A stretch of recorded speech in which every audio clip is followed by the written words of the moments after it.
How far can one man's ambition stretch before the law catches up?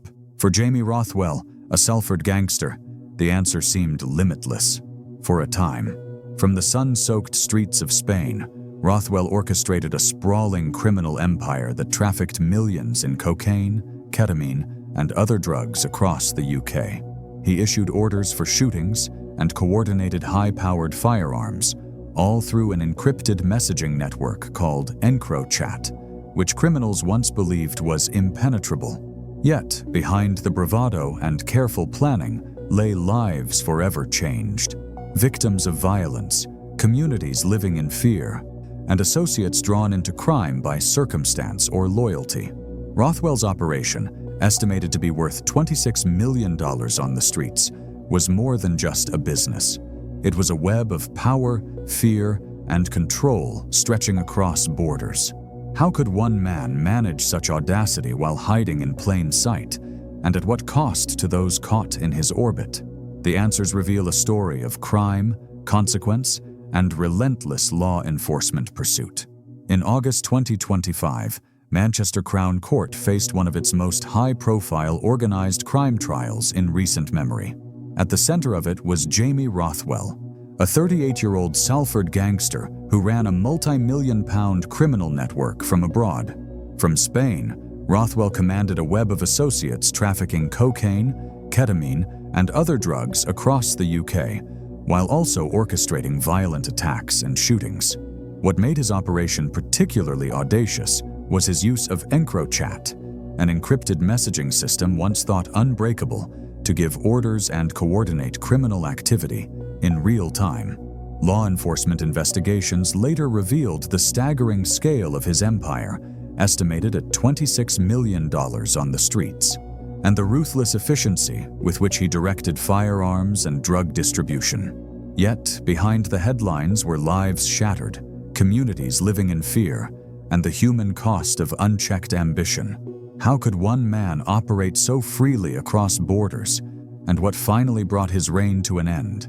Jamie Rothwell's journey into organized crime did not happen overnight. Born and raised in Salford, he first became involved in criminal activity in his early 20s, gradually building a reputation in the city's underground networks. By the mid-2010s, Rothwell had emerged as a prominent figure in the bitter and violent feud between two rival gangs known as the A-Team and the Anti-A-Team. Between 2014 and 2019, Salford's streets were tense, with conflicts over territory, drug distribution, and personal vendettas driving a cycle of retaliation. Rothwell, known for both his ruthlessness and strategic mind, was at the center of these clashes, navigating alliances and rivalries with precision. Beyond the headlines, Rothwell's life had pressures that shaped his path. Financial difficulties, especially during the COVID-19 pandemic, put additional strain on him and those around him. Long periods spent away from home, a lifestyle that often involved excessive partying, and personal relationships under stress created circumstances that drew him deeper into crime. Associates like Zach Rourke described the network as a hierarchical system, with Rothwell at the top, issuing instructions that cascaded down through trusted lieutenants. These personal and external pressures, combined with ambition and opportunity, propelled Rothwell into orchestrating high-stakes drug operations and violent acts, setting the stage for his later, far-reaching criminal enterprise. Jamie Rothwell's criminal empire was far from a one-man operation. At the top, he relied on trusted lieutenants who executed his orders with precision, each playing a defined role in a carefully structured network. Zach Rourke, for example, acted as a conduit between Rothwell and the couriers on the ground, managing communication and ensuring that instructions for drug distribution and firearms operations were carried out efficiently. Callum Morris was involved in high-stakes operations, including the orchestration of violent attacks, while Craig Mackinson oversaw multiple facets of drug supply and the concealment of criminal property. Other associates, including Andrew Ackers, Scott Davies, and John Stankus, handled specific regions or types of operations, ensuring that the network ran smoothly across towns and cities. The network's activities were both complex and highly organized. Large quantities of Class A drugs like cocaine and heroin, as well as Class B substances such as ketamine and amphetamines, moved through the chain with military-like precision. Firearms, including high-powered rifles, were acquired and distributed under strict control, often crossing international borders to supply different arms caches. Rothwell himself coordinated operations from Spain, using encrypted communications to maintain oversight while remaining physically distant from the crimes. Couriers and lower-level operatives executed deliveries, arranged payments, and carried out orders, often unaware of the full scale of Rothwell's ambitions. This hierarchical system allowed Rothwell to manage an industrial-scale drug empire while minimizing exposure to law enforcement, though the network's reach also multiplied the risk of violence and chaos on the streets. For years, Jamie Rothwell believed he had built an untouchable fortress around his operations. Central to this was EncroChat, a supposedly unbreakable encrypted messaging system used by criminals across Europe. EncroChat devices promised complete anonymity, a digital sanctuary where messages would vanish after being sent. For Rothwell, it was the perfect tool to coordinate his drug shipments, firearms movements, and violent attacks without fear of detection. But no system is flawless. Law enforcement launched Operation Venetic, a meticulously planned infiltration that cracked EncroChat from the inside. Suddenly, messages once thought invincible were laid bare. Every plan, every instruction, every shipment. Rothwell's empire was exposed in unprecedented detail. Investigators could trace the flow of cocaine, ketamine, and heroin, map firearms distribution, and identify his network of associates across the UK and Spain. Rothwell had thought Spain would shield him from prosecution, yet the messages told a different story. Each text, each command, betrayed the reach and audacity of his operations. What once seemed like invisible control turned into a digital trail of evidence, revealing the inner workings of an industrial-scale criminal empire. The breakthrough didn't just crack a device, it cracked the illusion of security Rothwell had relied on for years. It was a turning point, one that would ultimately dismantle the network he had spent a decade building. Jamie Rothwell's criminal empire wasn't just about moving drugs or sending encrypted messages. It was violent, audacious, and left real human consequences in its wake. One of the most shocking incidents was the Warrington shooting, orchestrated entirely through EncroChat. From hundreds of miles away, Rothwell issued instructions, coordinating his associates with chilling precision. The attack wasn't random. It was a calculated message to rivals, a display of power that terrorized the local community. Beyond the shootings, Rothwell's drug operations were massive. Cocaine, ketamine, and heroin flowed through his network on an industrial scale. Investigators estimated the street value of his cocaine empire alone at $26 million, a staggering figure that highlighted the scope and sophistication of his enterprise. Drugs moved across counties and even national borders, coordinated with military-style planning and ruthless enforcement to protect profits. Yet the human cost was undeniable. Communities lived under fear, families dealt with life-changing injuries, and countless lives were touched by addiction and violence. Each shipment, each attack, was more than a statistic. It was a story of real suffering and chaos. Rothwell's ambition didn't just fill his pockets, it disrupted streets, shattered families, and left a trail of trauma in its wake. Even as authorities pieced together his operations, the scale and audacity of Rothwell's crimes stunned investigators. The Warrington shooting and the multi-million-pound drug empire weren't isolated events.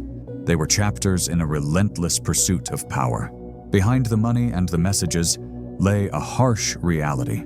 A city and its people caught in the crossfire of an organized crime machine that seemed unstoppable. The question lingered in every police briefing and court document. How far would Rothwell go before the law finally caught up? The fall of Jamie Rothwell and his network was as dramatic as their rise. For years, Rothwell believed he could evade justice by operating from Spain, while his associates spread across the Netherlands and the UK. But international law enforcement coordination was relentless. Through intelligence sharing and targeted surveillance, authorities closed in, culminating in Rothwell's arrest abroad and the swift initiation of extradition proceedings.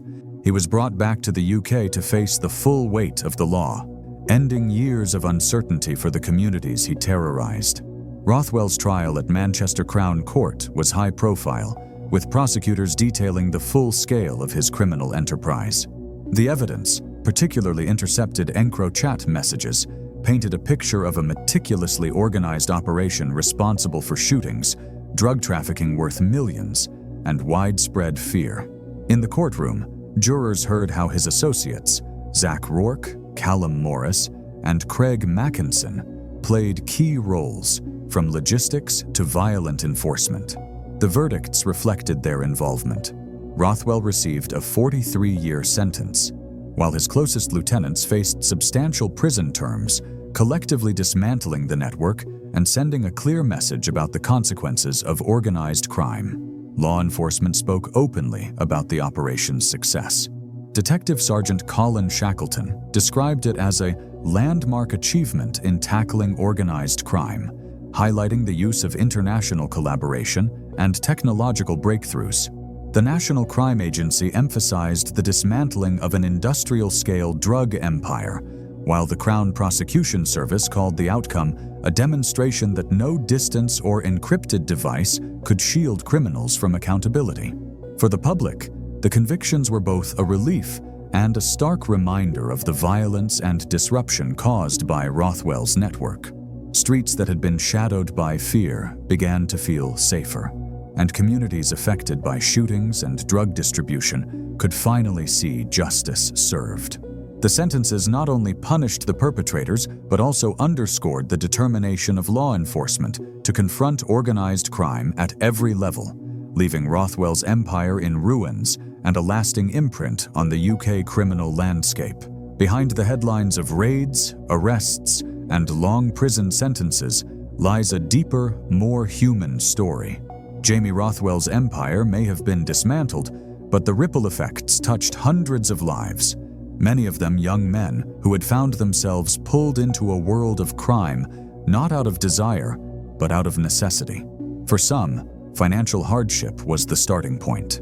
Families struggling to make ends meet found themselves tempted by the promise of quick money, unknowingly stepping into a network that operated on violence, intimidation, and loyalty above all else. The COVID-19 pandemic only intensified these pressures. Lockdowns and economic uncertainty forced many to seek alternative income streams, and the shadow of Rothwell's organization offered a dangerous solution. Courtroom testimony revealed the human side of this criminal web. Associates spoke of debts, threats, and the constant fear that came with being involved in drug distribution and firearms. Several reflected on the choices that led them to serve as couriers or middlemen, acknowledging that a combination of peer pressure, circumstance, and limited opportunity had guided their paths. One associate recounted nights spent planning deliveries with a knot of anxiety in his stomach, aware that a single mistake could end in life-changing injury or worse. These stories reminded observers that organized crime is rarely the product of ambition alone. It is shaped by vulnerability, desperation, and social pressures. Victims, too, bore the weight of Rothwell's network. The Warrington shooting left more than physical scars. Families of those injured or threatened lived under constant stress, and local communities endured heightened fear. Parents worried about their children walking to school. Shopkeepers feared robberies or intimidation, and ordinary residents experienced a daily reminder that violence could erupt at any time. Life-changing injuries were more than statistics. They were people unable to return to work, struggling with trauma, and facing the ongoing consequences of an industrial-scale criminal enterprise. Communities that had once been tight-knit found themselves fractured, trust replaced with suspicion and caution. Even within the courtroom, the human cost was tangible. Judges, jurors, and law enforcement officers alike noted the stark contrast between the clean logic of legal proceedings and the raw, chaotic reality of the lives affected. Detective Sergeant Colin Shackleton highlighted that the dismantling of Rothwell's operation was not merely a legal victory. It was a step toward restoring safety, dignity, and a sense of normalcy to areas scarred by fear and crime. The Crown Prosecution Service repeatedly emphasized the moral responsibility of the justice system to confront organized crime, not only to punish perpetrators, but to protect those caught in the crossfire. Rothwell himself offered fleeting glimpses of reflection. During his trial, he made limited remarks acknowledging the consequences of his choices. Though often deflecting responsibility, there were moments when he admitted that ambition and greed had overridden caution, and that the lives of countless associates and community members had been irreparably harmed. His case serves as a cautionary tale. Even the most sophisticated networks, operating with encrypted communications and international reach, cannot erase the human consequences of crime. Each decision carried weight beyond profit, affecting the people who, willingly or unwillingly, became entangled in the operation. Experts in rehabilitation stress that while the prison sentences are long, they present an opportunity for reflection and reform. Some of Rothwell's younger associates, when offered counseling and educational programs, expressed a desire to leave crime behind and build legitimate futures. These programs, combined with structured support, offer a path for breaking cycles of criminal behavior that often persist in vulnerable communities. Courts have begun emphasizing rehabilitation alongside punishment, recognizing that addressing the root causes, poverty, lack of opportunity, and social pressures is essential to preventing future generations from repeating the same mistakes. Perhaps the most profound aspect of Rothwell's story is the reminder that behind every high-profile criminal empire are ordinary human beings, those who enforce its rules, those who suffer from its violence, and those who are drawn in by circumstance. Each life affected tells a story of regret, resilience, or survival. Families mourn the loss of loved ones, young men contemplate the choices that led them to prison, and communities learn to rebuild trust in the face of fear.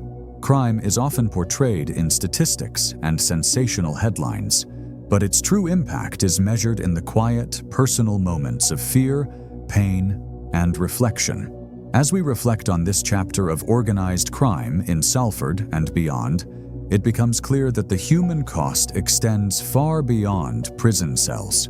The dismantling of Rothwell's network is a triumph for law enforcement and justice, yet the emotional and societal consequences linger. For every headline about seizures, arrests, or lengthy sentences, there is a story of lives disrupted, decisions weighed under pressure, and the ongoing struggle to find normalcy in the aftermath. These stories remind us that the fight against organized crime is not solely a legal battle, it is a moral and social one, where empathy, intervention, and support are as crucial as conviction and punishment. Jamie Rothwell's empire is gone, but its legacy persists in the memories of those it touched. It is a cautionary tale, a human drama, and a stark reminder that ambition unchecked by ethics and desperation met with opportunity can create chaos with consequences that last far longer than any headline. The question that lingers is not just how the law prevailed, but how society can prevent the next generation from repeating the same path, one shaped by hardship, temptation, and the seductive power of easy money. In understanding the human impact, we gain insight not only into the crimes themselves, but into the lives forever altered and the enduring need for vigilance, compassion, and justice. The story of Jamie Rothwell is more than a tale of one man's ambition. It is a testament to the power of persistence, coordination, and vigilance in the fight against organized crime. Law enforcement agencies across borders faced a complex and determined adversary, but through Operation Venetic and international cooperation, they dismantled a network that had long operated with impunity. From the infiltration of encrypted communications to the meticulous surveillance of couriers and associates, every step highlighted the importance of patience, intelligence, and collaboration. It was not a single arrest or seizure that brought Rothwell down. It was a sustained effort, spanning countries, months of investigation, and a willingness to pursue even the most elusive targets. The results speak for themselves. A multi-million-pound criminal empire dismantled, firearms off the streets, and key figures behind bars. The impact on Salford and Greater Manchester has been significant. Communities previously living under the shadow of fear can now begin to rebuild trust and a sense of safety.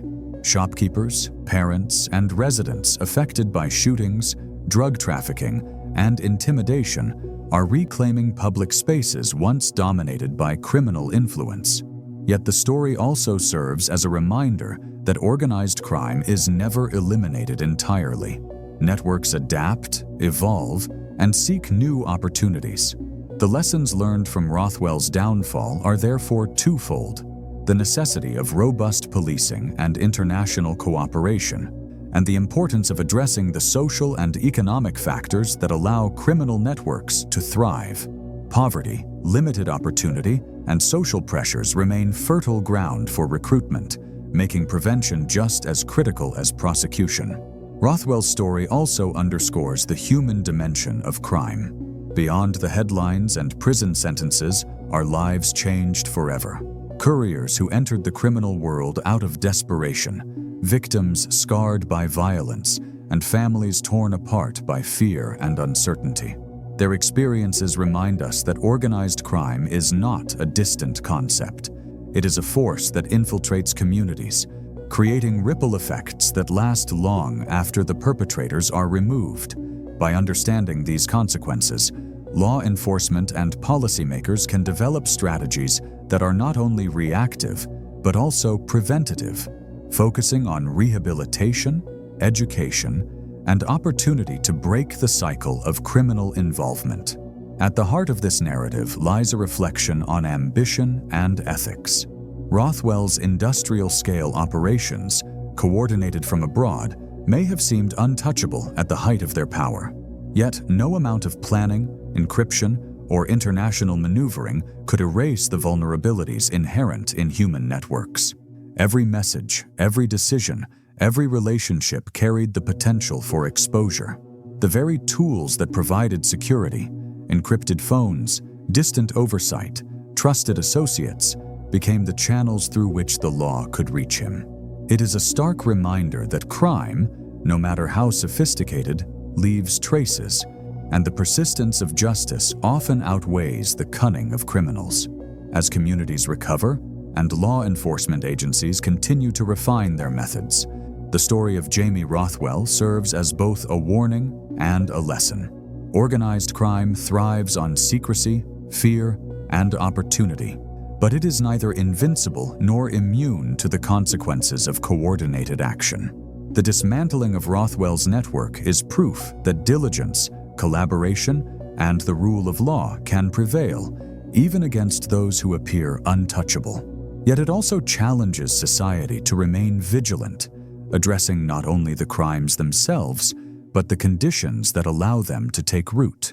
In reflecting on the rise and fall of Jamie Rothwell, one question remains: how can communities, law enforcement, and society as a whole work together to prevent the next empire from taking shape, ensuring that ambition and desperation do not once again collide with devastating consequences? It is a question without an easy answer, but it is one that must be asked if the lessons of Salford and Greater Manchester are to endure. The fight against organized crime is ongoing, but with awareness, resilience, and cooperation, the human and societal cost can be mitigated, and a safer, more secure future can emerge. Rothwell may have fallen, his empire dismantled, and his associates imprisoned, but the story leaves a lasting imprint, a reminder of the persistence required to confront crime, the human cost that cannot be ignored, and the continuing responsibility of society to ensure that lessons learned translate into meaningful action.